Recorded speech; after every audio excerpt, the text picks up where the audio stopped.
So, we've got a very hungry little, tiny little kitten here. Tom too, or Tommy. Mum came back, ate the food I put out for them both. Took Tom one, who was very, very loud, who first drew my attention to these two. I left this one out for a while. It was cold. There was no sign of Mum. I'm assuming they're about 4.5, 5 weeks old. Not quite weaned, are they? Oh dear. So, years ago I got stuck with some little pups that were still suckling. The formula was egg yolk, evaporated unsweetened milk, and glucose powder. So what I've managed to do, I've got a bit of full fat cow's milk, a little tiny bit of honey, and egg yolk, and I haven't got the right bottles or anything, so I'm having to use a syringe, put it on my hand, which I cleaned first, and he just licks it all up.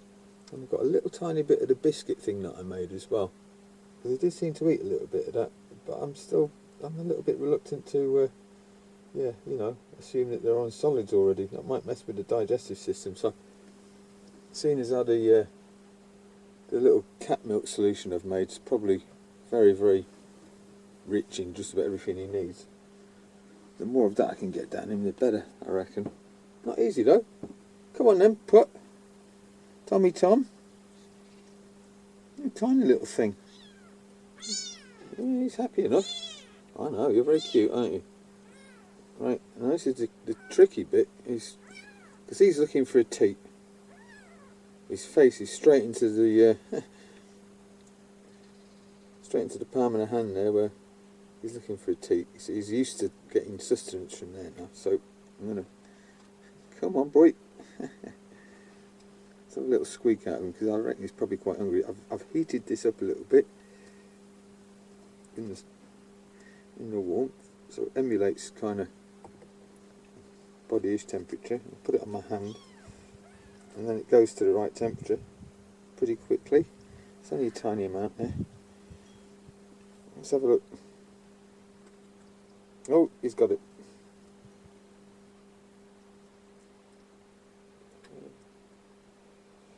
It's really important as well that they don't drink too fast, because they can get all their sinuses blocked up, and that gives them, they'll get pneumonia.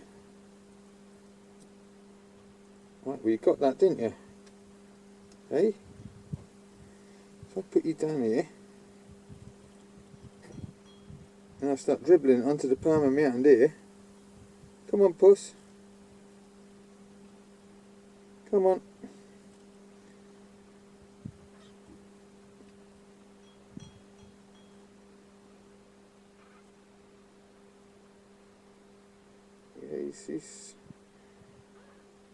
He's still looking for Mum, you see.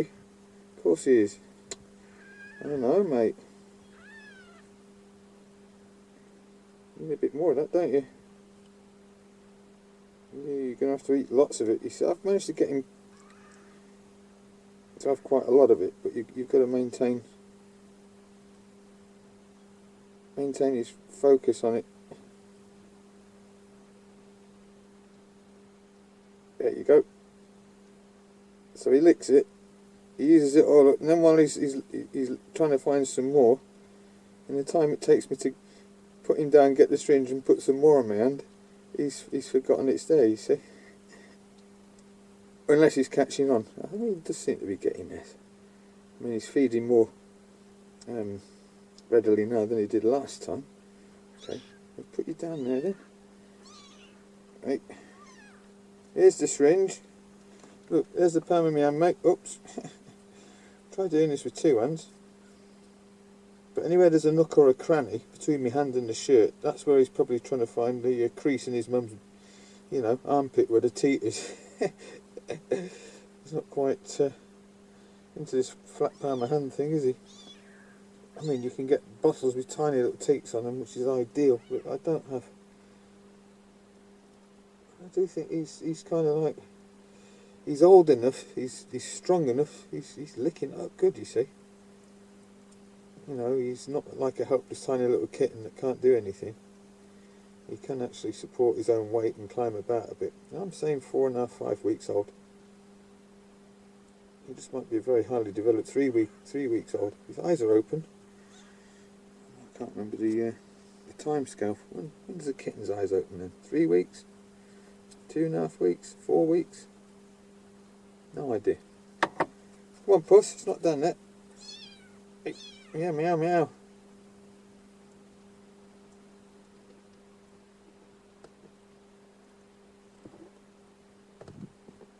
I want to point you today to a different video.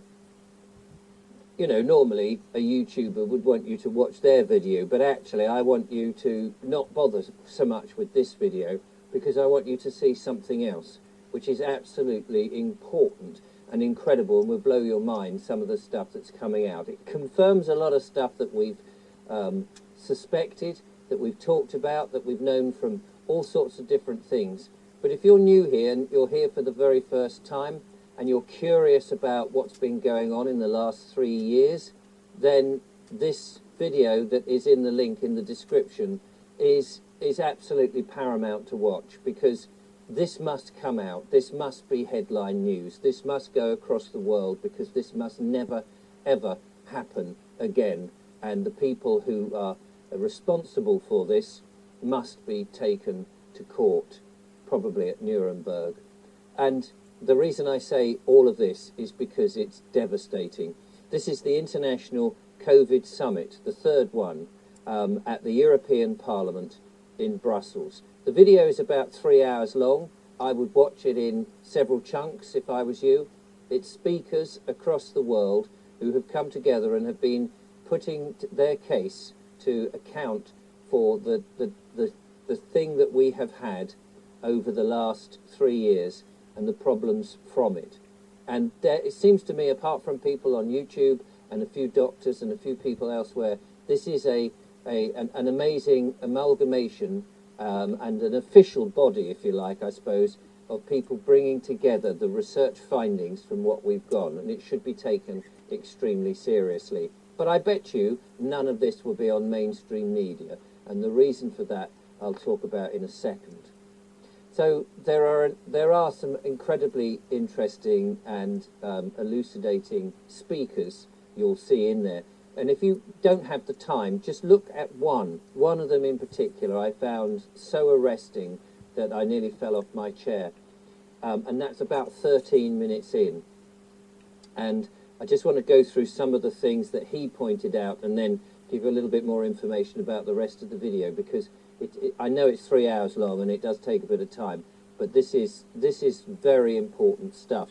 And because I've had a strike recently, and because I dare say my videos are being scrutinised, I have to use certain code words now for certain things. As you'll appreciate, a number of us have had to do this, because the WHO seems to be censoring YouTube and telling YouTube what people can and can't say, particularly about the last 3 years and that medical intervention that we had.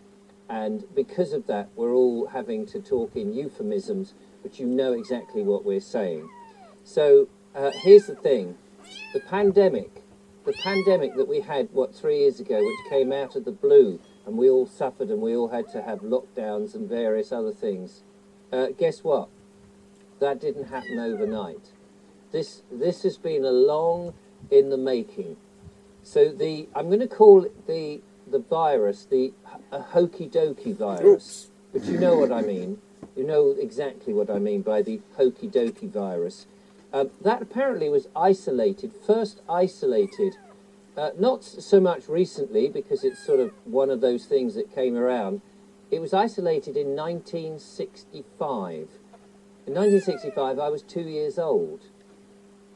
This is when they first isolated it as a pathogen. And 2 years later, in 1967, there were human trials They were inoculating people with a modified version of the hokey dokey virus. That's 56 years ago.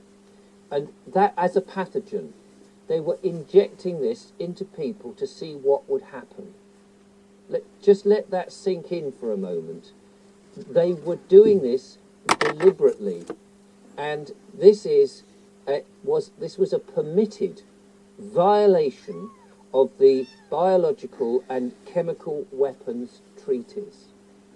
It was permitted by the governments at that time.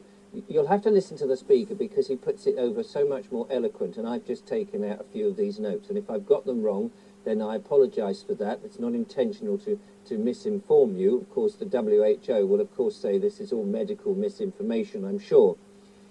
And here's another bit worth looking at. In 1990, Pfizer, remember that? We know that name very well. Pfizer developed the first spike protein.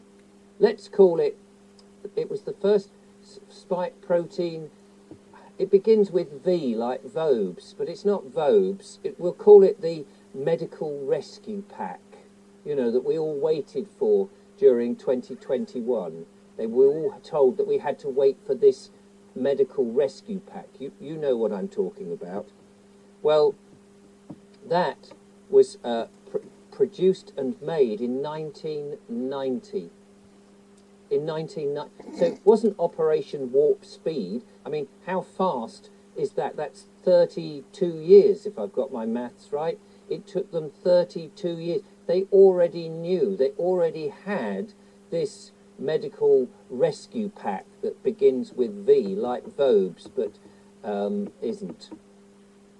And in 1990, they also discovered that this particular medical rescue pack that was developed at warp speed over 30 years back then did not work on hokey dokey viruses. It did not work, and it still doesn't. And they knew that. And they knew that before, in 2021, they rolled it out, and everyone was mandated or very much pressured to have it placed into them, the medical rescue pack. They knew it didn't work. They knew that they had released and had done on purpose a bioweapon on the people. So, and I urge you to listen to this chap and then as many of the other speakers as you can, because it's interesting and it's devastating. The other thing they talk about, one of the other speakers talks about the various wars on what was available as a treatment on the shelf that was out of patent. In other words, anybody could produce it, and it would be produced cheaply and not be very costly and wouldn't have made money for the big pharmaceuticals out there if they were allowed and permitted. But there was a war on these things. These medical treatments that had been tested and actually were safe and effective, they were outlawed, and the media was also being sold a dummy story to tell everybody about horse tranquilizers and how awful it was. So, well, when Mum feeds them, she obviously licks in selected areas to clean, which I've kind of substituted with a sponge. You've got to stimulate a particular area so that the idea is that they don't defecate in the nest, isn't it? And Mum would lick them there and discreetly take it away in that way. But so that's how they're sort of like set up. He's got a bit of the tiny little bit of the mash that I made down him. He prefers the milk, which I don't blame him. Still very tiny, isn't he? He's having a go. I think he is on the point of starting to explore solids, I think. But not, obviously, chewables. There's little teeth there. Tiny little teeth. He's definitely got a good set of claws. Hey? Like something more to eat, mate? Eh? Yeah?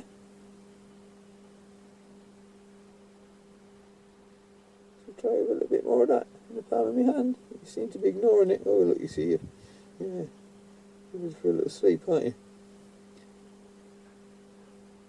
Hey?